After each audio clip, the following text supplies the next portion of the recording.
Hello and welcome to another Smurfy video. And I am so sorry. I'm finally looking at Power Rangers issue 11, and damn, I wish I had looked at it like a month ago when I should have. So this is issue 11. We've got lovely art of the Omega Rangers. We've got that connection piece between this and Mighty Morphin, and we got 11 in the background. Now, this is written by Ryan Parrot. Illustrations are by Francesco. Rao shared with Jose on the colors, and Ed, as always, is on the letters. Good old Ed. So, when I started reading this issue, I thought, okay, it's just another filler piece. Halfway through, this takes one hell of a turn, so I'm gonna, even though it's been out for a month, this is obviously a spoiler-filled issue, which is the norm for me. So the Rangers are trying to find the yellow emissary, and thanks to Omega Earth's connection, they believe that they've finally found her. However, nothing is registering on the computers at all to determine that there is a planet there. It feels like the planet is outside the scanners. However, Trini asks Zach and Jason, do you trust me? And obviously, yes. So they give it a shot. And then Draken makes a comment, if anything happens to them, it's just you and me. And nothing would dread 11 more than that. So they're on this planet. They start to search for clues that there is the emissary on this planet. And it comes quite apparent quite quickly that, yes, there is something going on here.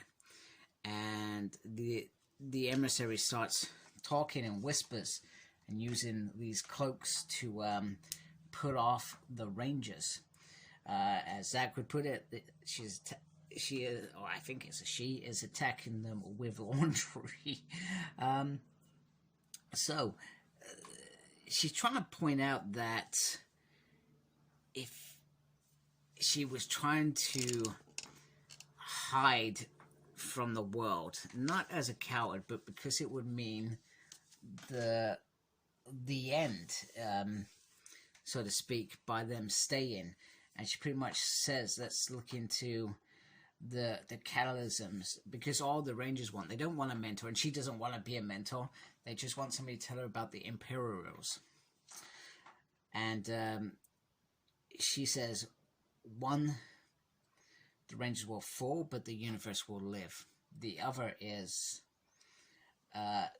metal screams, fire raining, universe wants death, basically. 11 says, well, the Rangers are alive. They're not dead. But Draken is trying to coax him into bed, which we know 11 is not going to do. And 11 kind of says, you know what, the moment you get in a position, you're going to turn on the Rangers and potentially, well, kill them. And he said, honestly, the first chance, where is the fun in that? And let's be honest, where is the fun in that? Because we are enjoying Draken, and he's under the belt schemes. Anyway, Draken doing his usual talking to Subber like he's insane. He takes this little device out that he stole from Frederick.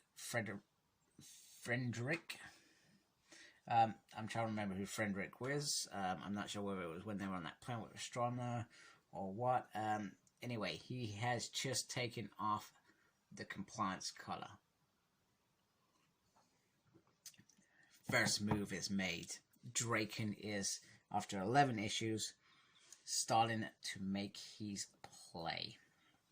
Meanwhile, the yellow emissary is telling the Rangers about these crystals. And when the blue emissary was killed by Kia, I think it's Kia, can't remember, which the Rangers didn't know, so that's kind of like a moment of shock for them. We knew that.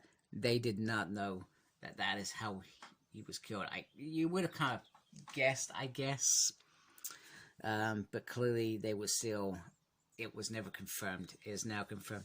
And once that happened, those that had been waiting patiently for that first break to happen, meaning Zartus, he was able to use this crystal to free the first Imperial Realm. Now, the Sartarians, what she's saying is, they are all about keeping balance and order. However, every now and then, over the centuries, one will go for a limited power, such as now. So, much as their surprise, in Zack's mind, they break the crystal, it's all over. However, Zartus and Imperial are connected. There are also two more of them, so they are free. So we know that two emissaries are dead, right? This third one dies. There's three of them. They are at their most powerful. That is where we're going. This is where we are going into this war. This is like the prelude to that, I guess. I'm not sure if issue 13 is when we first start that. And she says she wants to die. Even though the Rangers are suggesting you're quite safe here, the emissaries don't know you're here. The Imperial Reals don't know you're here. But that's where they're mistaken. That's why she says, poor Mega Rangers, you coming here has led them. Yes, that is right. Lord Draken is in contact with Zartus or the Imperial Reals, one or the other. He is talking to them. He was put in here as a plot to reveal the final destination of the emissary. That was his mission, to get that. And as such, he has power back. So, Imperial Reals arrive. They start attacking. It is all going to crap all of a sudden. All going to crap. However, the Rangers aren't going to do that. They're going to call their Zords. However, they cannot call their Zords. This world is her tomb. She's saying you can't get in here. That sort of power. 11 goes in to make the save. However, Draken goes in there to take him out. And, oh, look at that. That is beautiful. Absolutely beautiful art. I love this red, like, it's just, wow, I've got my power back. Do you know what I mean? Now, this bit, I was surprised as I was reading it. It actually got me. It actually got me. There's been a few times that I've read stuff, Ryan's stuff, that's got me, and this was one of those moments. So 11 has been that back character, that character that was brought in just for this, and perhaps without realizing it, we actually give two damns about him. And Draken makes that play that no matter what you want, no matter how much you try, you're not the hero. You're like the butler. This is like Jarvis out of the Avengers, Alfred out of Batman.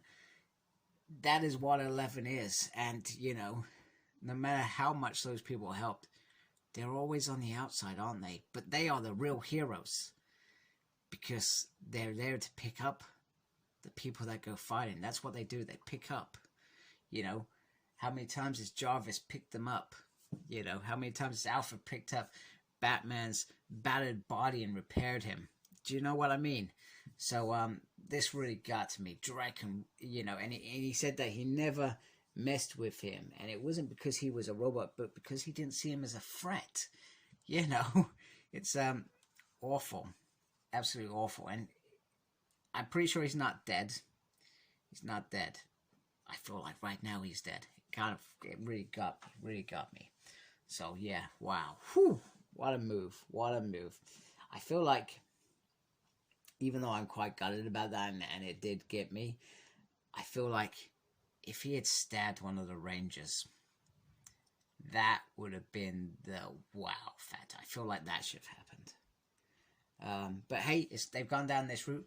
I would have gone down that route, but maybe I would have been questioned. I mean, how many times have we seen that route happen? Lots of times. Lots of times that route has happened. Anyway, the Rangers are not giving up. They are trying to fight off the Imperial Reals and save the Yellow Emissary. And just as the Yellow Ranger is, she's about to cop it from her own hammer. And The Imperial Real was actually making fun of the emissary by saying you would have a strong connection to this one, being it through kind of yellow powers, etc. Because that's what she represents, the yellow power. But the Imperial interferes, gets in there, and once again, they're still making fun, no wonder the emissary wanted to get involved, this is fun, isn't it, sort of thing. But pretty much the yellow emissary feels like she already knew what was going to happen, that one of them was not going to survive, and she knew that wasn't going to be her. She wishes them luck as the Imperial Real rips the yellow emissary to pieces. Wow, look at that. Whew, that is some beautiful, beautiful artwork. And the fate is theirs again. The Imperial Reals of Danger. I feel like they've changed because they've got like armors and stuff. Unless they all look different, perhaps. But wow, I thought that was absolutely stunning. A stunning, beautiful, beautiful art. Well told, well planned. I thought this was just going to be another filler issue. It is not a filler issue. This is one of those moments that you think, wow, crap just got real. We are finally seeing these almost 23 issues have led up to, because you got to remember, this isn't just in the Power Rangers. This is in the Mighty Morphin issues. They're crossing over. So it's almost, so if you think about the first run of Mighty Morphin Power Rangers, it took 23 issues, even with the Lord Draken introduction, to get to that big first event. And that's what this has all been. So easy. I hope when they start doing the hardbacks off this second generation, they're side by side, because that's how I feel they should be. So amazing. And I've got issue 12. I'm on holiday next week, but I'm hoping to get that in before I go.